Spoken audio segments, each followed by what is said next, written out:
Before we get started with this episode, we have a major favor to ask you. If you could subscribe, like, and comment, especially with somebody that you'd love to see on the show, we would really appreciate that, and it would be amazing. This helps us more than you know. In fact, once we hit 1,000 subscribers, and that is our goal, we are going to choose 2 of you to come to our very first Shoreline Show meetup with our team and our past guest. And if you want more of the Shoreline Show, you can get on us on all the major audio podcast platforms. Now, let's get on to the next episode. Welcome to the Shoreline Show. My name is Shelly Frody. I have Rennie Barton here with me, and today we have a very special guest with us, and his name is Ken Ross. And we're so excited to have you here today and learn all about all your adventures that I've been hearing a little bit about, and so well, thank you. So nice to have you. It's good to be here. Yeah. Rennie's okay too. Rennie's okay too. Yeah. Well, and you guys know each other. We do. Yeah. I've developed a relationship with him, I'd say, in the last 6 months, a year, and had coffee a few times, but it kind of originally got with him, and we'll hear more about that on a project that he's working on, and it's pretty cool. I just heard from a mutual friend something, but we'll get into that a little bit later. It's awesome. Nice, for nice. Sure. Well, awesome. Well, Ken, why don't you tell us a little bit about yourself? Who is Ken Ross? Good question. Can I get back to you on that? Sure. That's good. Got about 2 seconds. All right. Well, I'm a transplant here. I'm a 5th generation Californian. Oh, wow. And I have grandkids, so that means 7 generations in California, which is kind of unheard of, unless you're a Native American. Yeah. Grew up there, went to school there, went to Pepperdine University, which is kind of a family school. My dad went there, and my dad was key in getting Pepperdine its new campus back in the 70s in Malibu. So being in California in the 70s had to be really interesting. Yeah. Well, I graduated from college in 1968. I'm a real old dude, and there was a lot going on back then. Yeah. A lot. Yeah. So I went to Pepperdine, went to work for a family business. My dad was a very successful entrepreneur. What did he do? He had a series of businesses. He had an election business. My dad was the first. Dad's company was the first company in the U.S. to computerize a state's voter records. Really? Mm-hmm. Yeah. Oh, that's cool. And he started that in the early 60s, back when voter records tended to be on these punch cards, these IBM punch cards. Right. And California has 58 counties. He negotiated a deal with all 58 counties individually to gain access to their records, and accumulated all that in a warehouse and put them all in those days it was magnetic tape. Okay. Wow. And eventually sold that file to the state of California, the Secretary of State. Makes sense for them to pick it up, doesn't it? Yeah. Yeah. The Secretary of State back then was Jerry Brown, who subsequently became governor. Okay. And his father had been governor before him. It's funny how things can do that. Jerry was an interesting guy. He, California, they called him Governor Moonbeam. He was a former Catholic seminarian and interesting guy. That's pretty cool. So I worked for my dad's businesses for many years. My dad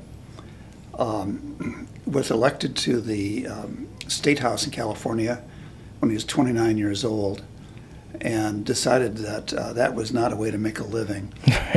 So when he got out of the legislature, he didn't run again.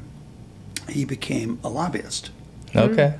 And he, over a period of years, became the most prominent lobbyist in California. Okay. He represented the heavy construction industry, the motion picture industry, the airlines, Wow. on and on. And he made a lot of money. Yeah, I'm sure he did. Yeah. And from there, he got into the oil and gas business. It was kind of a side thing, Okay. but turned it into a very successful business. I worked for that for a while. I also worked for the election company for a while. So you're learning a lot about business at a pretty young age, Yeah. and Yeah. not like surface level business, some big Yeah, business. these are stuff. big. Yeah, these were substantial businesses. I eventually decided I didn't want to work for my dad my whole life. Yeah. So I started a business with a partner. My partner was the chief of staff to the Republican majority leader of the state Senate in California, and we started a communications company. Okay. And so we wrote newsletters and all kinds of things for members of the state Senate and state legislature that were paid for by the state, actually. Okay. So I met a lot of colorful people. So the state's paying for you to make these newsletters. Each member of the Senate and Assembly had a budget, a communications budget, and Okay. the funds came out of that. That's cool. So I was commuting to Sacramento from Los Angeles and writing for the for bright people who are mostly inarticulate. Okay. Yeah, that's awesome. Wow. So you were like the AI of that time frame. Yeah, kind of. Yeah. So a lot of things happened from there. My dad made a lot of money in the oil and gas business, and he got invited to visit Liberia at one point. And what the government of Liberia offered him was a mineral concession. And my dad, who always had a tolerance for risk, sometimes too much tolerance, decided to do that. I appreciate that. Yeah. So he started a company in Liberia doing mineral exploration, mostly for gold. West Africa has a lot of gold, and Yeah. Liberia does too. Yeah. So that business became a big business, and because he Imagine. Yeah. represented the construction industry, he brought in a company called the Fluor Corporation to build the facilities, and they came over and did that. Fluor Corporation at the time was the second largest engineering construction company in the world. And so he was able to avail himself of that relationship to get them to come over. Wow. And I went to Liberia for the first time, and I'm going to reveal my age now, in 1979. Okay. Okay. Because How old are you? I'm 77. Okay. All right. The concession agreement he got from the government required them to do both a social and medical survey, and we were required to open a clinic, a free clinic, in a concession area. So my first trip Makes to sense, Liberia was I organized a team and brought them over to do that. And Liberia at the time was quite a nice place. Liberia was founded by repatriated American slaves. Oh. Yeah. So it's- Monrovia was named after Jim Monroe. Yeah, exactly right. So it was a very unique place. I mean, English was the national language. Yep. The U.S. dollar was the currency. Yep. And they had a lot of nice hotels. So it was quite the place. But it devolved from that position over the years until there was a coup. And a guy named Samuel Doe, who was a sergeant in the Army, organized a coup and assassinated the president. His name was Talbert. And it quickly spiraled down. And my dad eventually had to flee. Yeah. he was became caught in very that war. dangerous place in Monrovia. It was. Well, you don't think that stuff, I mean, that same stuff is happening today, right? I mean, I think that's happening in Pakistan at the moment. It's happening all over. Yeah, they threw the leader just recently. I think they threw their president in jail just recently. Yeah. It's wild. So he came back, and then when things settled down a bit, he went back over, and he became sick. And so he called me. We got him out of Liberia, and he went to UCLA Medical Center, and he was diagnosed with stage 4 colon cancer. So it was pretty clear he was not going back. So I went over, and this is 2000 now. You had to So grow a lot up of time quick had now. passed. Yeah. And to basically close up his affairs. And I met one of his consultants, a guy named Nat Richardson. And Nat was a Liberian, educated in the U.S., super smart guy. He went to school here in West Michigan. Oh, really? Yeah, to Western. And, That's cool. And then went on Small to world, Purdue and got a PhD in geophysics. Okay. So a very bright guy. And he and I just kind of became instant friends. And he said, Ken, there's a lot of opportunity here in spite of this war. We should do something together. And so we did. Yeah. We went and acquired, excuse me, my nose is dripping. No, you're good. A concession, a mineral concession. And we formed a company to reclaim the old Bong mine in the interior of Liberia. Now, Bong mine, named after Bong County, not after the device for smoking dope. Yeah. That's The Bong mine was built principally by the Germans, and it's back in the 60s. The facility cost $1 billion. Wow. It was a huge, huge facility, the size of a small city. But during the war, the company had gone bankrupt, and the facility was abandoned and looted. But it had several million tons of ore sitting on the ground, which is quite valuable. Wow. Yeah. And no one thought it could be reclaimed because there was really no operable road out there anymore. Right. There was formerly a railroad which brought that from the interior to the port at Monrovia. And Was the railroad still functioning? No. One of the major bridges had been blown up in the war, and a lot of smaller bridges had fallen into disrepair. But Nat and I were crazy enough to think we could get that railroad running. Yeah. And we found the original German railroad engineer who'd maintained the track. Wow. In Germany, flew him out, a first-class character, and the railroad was 80 kilometers long, and he walked the whole track meter by meter and made a condition report. And then from that condition report, we formulated a plan, and we got that railroad running. Really? We rebuilt a major bridge without a crane, which was actually across a river. Which was quite a challenge. The only reason we were able to restore it is because the Germans, being Germans, they'd built a railroad with cast iron railroad ties. What? I mean, who does that? Ties were made by the famous foundry, the Krupp's foundry in Germany. So, they didn't rot. Right. Yeah. Well, and it's like just the nature, because I told you before we started, I was in Liberia. Yeah. And when I was there, it was just before the rainy season, and listening to the families that I was there with and talking about and seeing pictures of what the rainy season does to their roads and their transportation. It's just crazy. It is. What they have to deal with.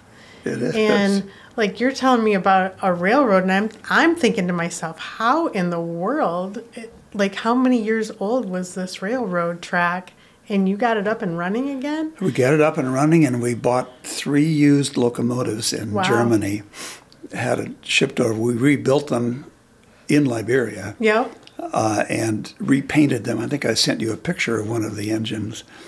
And we got them on the track, which is no small job either, because there was no crane at the port at that time. Yeah, how did you do that? We got a huge industrial forklift. Oh my! And put it on the tracks with that. That's wild. Yeah, because they don't have the equipment like we have here. They don't. It's so hard to believe, like how they. I can't imagine what that thing weighs though over there, and how they operate on things. Like, it's crazy.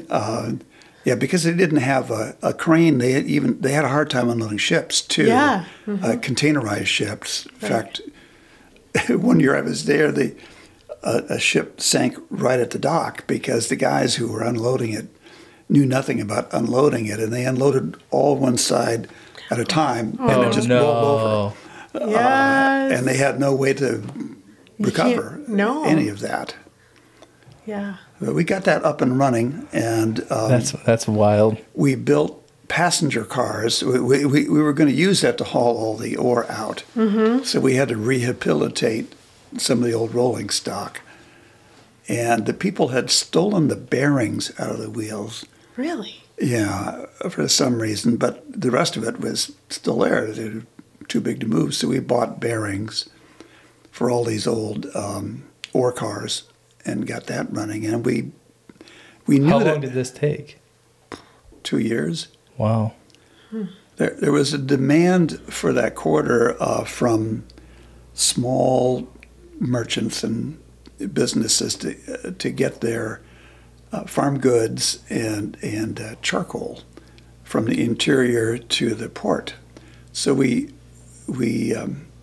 allowed freight to be carried on the train, and we built passenger cars. There were no passenger cars in the country. We bought 3 old Italian buses, took the bodies off the chassis, put the bodies on flat cars, and made passenger cars. Wow. That's awesome. So then did you charge for passengers? We did, but a very nominal fee. Yeah. Yeah. Because, I mean, that's such what a huge need to fill there is getting people and transporting them long distances. Yes. It's so difficult there. Yes, it was packed. I'm sure. Like 3 passenger cars, that's not nearly enough. No. Probably. You probably had them packed out beyond what their capacity were. Yeah. Fortunately, there was no inspection. Exactly. They don't have that there like they do here. Yeah, they don't have OSHA and all that crazy stuff. OSHA capacity. That's right. But wow, I'm just amazed. And what I'm fascinated with this whole discussion is I'm relating it to, I understand a lot of what you're saying just because I've been there to Liberia, and I've seen the challenges of what they have to deal with. And what I'm relating it to is business here. And you mentioned that you were there for 2 years and you're working on this project for 2 years, and I'm sure you're not seeing any income come from this investment that you're making yet. It took a while, right, till we could start hauling ore out, and there was a market for that. So. Exactly, and you knew that there was going to be a big payoff with that. But what I'm relating it to is business here, and just on this level. You're putting everything you got into something that you don't know if you're going to even. But you have a calculated risk, right? You know that there's a demand for what we have. Right. It's no different than Moja, right? There's a demand, there's a need. We know we need to fill this need. Moja's quite different. We were doing what we thought was a good thing for the country and the economy. Yeah. And also something that we could make some money on at the same time. You can't do good if you don't have any money. Right. And that's something that I think some people don't understand. To do good, you have to do well. Yeah. And we were trying to do that. Yeah. That's good.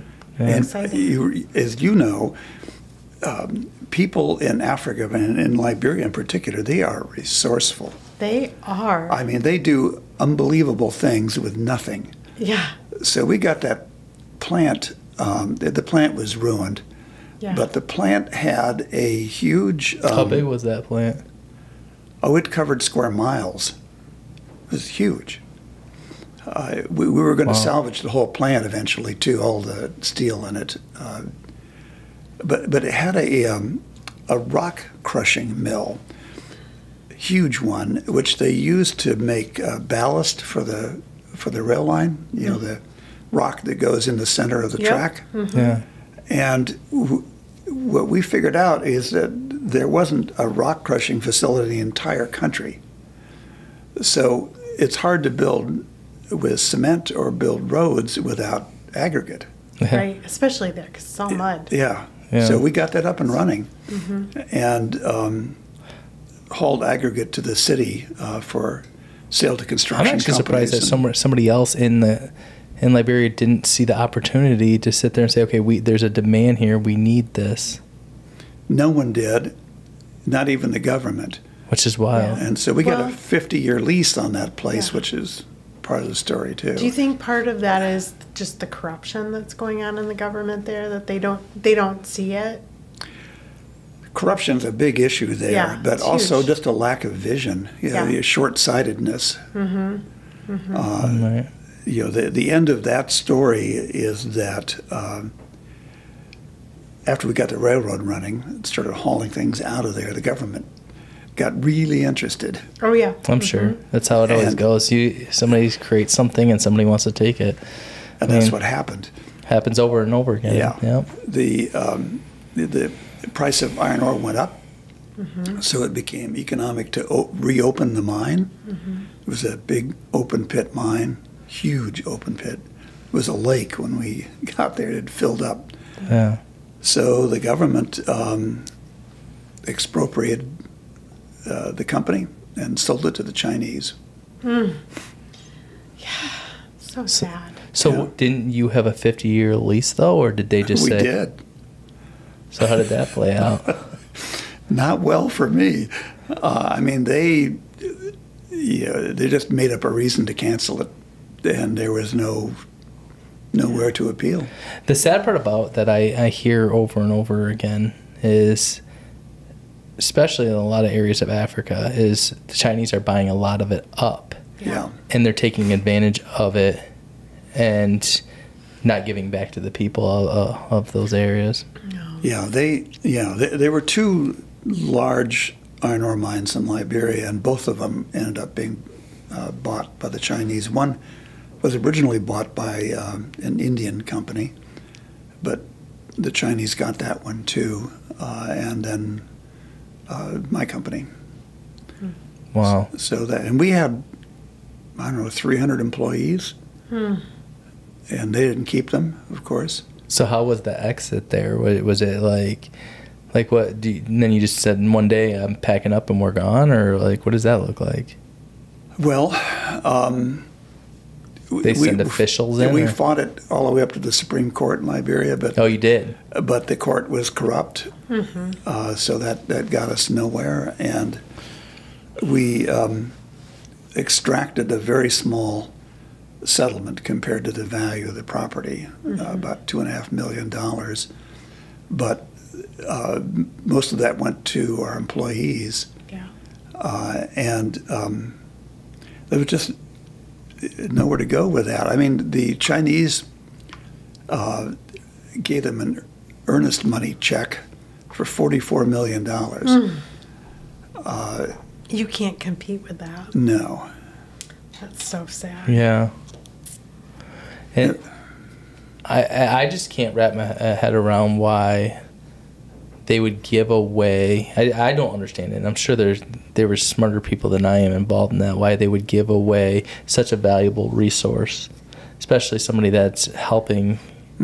Well, my perspective, and correct me if I'm wrong, my perspective on that, and just seeing what I seen when I was there, is it's because of the corruption. Only a very few people at the top are benefiting from that. Yeah. And they don't care about their people and their people succeeding or having opportunity. Well, it's the same thing with like Haiti, I mean, they don't care. They just want to get paid off by the highest bidder, and they're willing to take it in spite of their fellow man. They're kleptocracies. Yeah.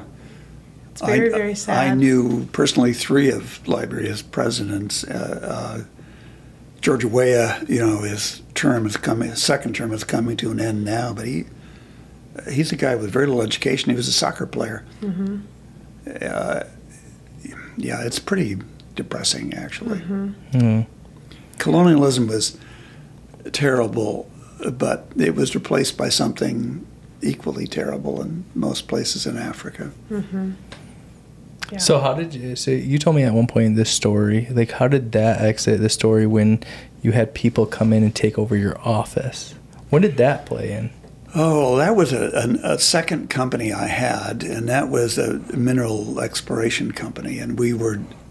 Was this after that? It was after that. Okay, so you went back in and said, hey, I still want to play ball. Yeah. Well, then we had been playing ball there. We had 2 companies. Okay. And I'm getting my chronology backwards here. No, that was after my exit. Okay. During the Second Civil War. We had a mineral exploration company, and we were working in the rural part of Africa, in the interior, the bush.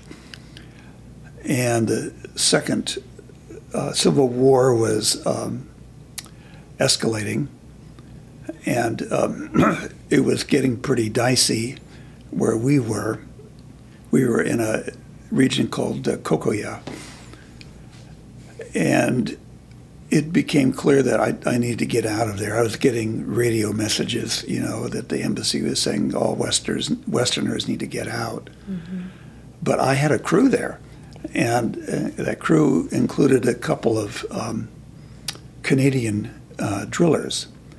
When you do mineral exploration, you go through this whole process, but the final part of the process is drilling deep cores to get an idea of what the formations are like under the ground, and they had 2 rigs, and they did not want to leave their rigs unprotected, so rightfully so. What they wanted to do is put them in a couple of shipping containers we had up there, these 40-foot containers, and weld them shut. But that was going to take time, and I needed to get out of there, so I said, okay, I'll meet you guys back in Monrovia, and I left a driver and a car there for them, and I headed back, and you had to go through a lot of roadblocks with young soldiers with AKs. A lot of them are high on various drugs, so it was a bit of an adventure. I had this kind of charade I put on, which always successfully got me through these roadblocks, and that is I was white, and I dressed like the security people from the U.S. Embassy. Okay. They would dress in black or dark green T-shirts and wear cargo pants, and the difference is I was not armed. Yeah, right. They were. And so I'd have my driver stop, we'd roll down the window, and I would just play the role. And I was younger, fitter looking, and I could pass for one of those military guys, so I used that. Mm-hmm. And I got back to Monrovia, and I couldn't exit the country until the 2 Canadian drillers came down, and conditions are getting pretty dicey. The French sent a naval ship that anchored right off the Mamba Point where the U.S. Embassy is, and they evacuated all the Westerners through the embassy out by boats to the warship. They had a bunch of Navy SEALs come in to facilitate that, and I couldn't go. So they loaded everybody up. The ship left, and You're like, yeah. see you later. So That's insane. I was in pretty close touch with the head of security for the embassy and with the U.S. ambassador. And he was the guy who authentically wore cargo pants, a black T-shirt, and carried a gun. Yeah, right. Yeah. So I had to wait, but by that time, all the banks had closed, the airport had closed to commercial flights. And so I did what I typically do in a crisis. I called my wife. And I would do the same thing. Yeah. Help. I need help. I need what help. do I do? To arrange for tickets. It's my job to get out to an international airport, and the airport of choice was Abidjan in the Ivory Coast. So we ended up chartering a plane, and the Canadians finally returned, and we got on that charter, which was a ratty old 727, and got to Abidjan, where Michelle had waiting for us 3 business class tickets on Air France to Paris. And it was hysterical because these 2 drillers were French Canadians, and their patois, you couldn't understand their French or their English. But they thought they had arrived in heaven when they'd never flown business class in their lives, when they found out that the drinks were free. So they're having a grand old time. So, by the time we got to Paris, they were three sheets to the wind. they were in the bag, and that's where we parted. They were going to fly to Quebec, and then I was flying, of course, on to Grand Rapids. That's hilarious. That I is can imagine what Too that. funny. Yeah. I flew through Paris on my way to Africa, and it is quite a culture shock between the 2 different airports. Yes, It is. The airline that serves most of the off-brand capitals in Africa is Brussels Air. And so that's what I usually flew. And they had a couple flights a week to Monrovia, even during the worst of times. And the airport at Monrovia, as you know, is outside the city, about a 40-minute drive. I was talking to the pilot of, after the Civil War, they had no instrument landing system at the airport, no ILS. I said, what do you do? And he said, the ILS is an unlisted number. He said, we bring an extra observer in the cockpit when we land in Monrovia. But the Monrovia airport, it's called Roberts Field. The runway is unbelievably long because the U.S. built it as an alternate landing place for the space shuttle. So you could That's interesting. take off, land, and take off again if you wanted to. It was so long. How long was it, do you know? It's over 12,000 feet. Wow. That's wild. So what did you do once you got out of Liberia? Like, what did that look like? So now you're out completely at some point, right? Yeah, I was pretty much out completely. I did go back a couple of times to try to recover the businesses that I had lost. Right. And this was very unfortunately under the administration of Ellen Sirleaf, who had won a Nobel Peace Prize, but let her sons be the ones who handled the corrupt practices. So I got nowhere. I got to know the U.S. ambassador very well, who was very helpful. Linda Greenfield Thomas, who is now UN ambassador in the Biden administration. Right. She's an African-American woman. She's fantastic.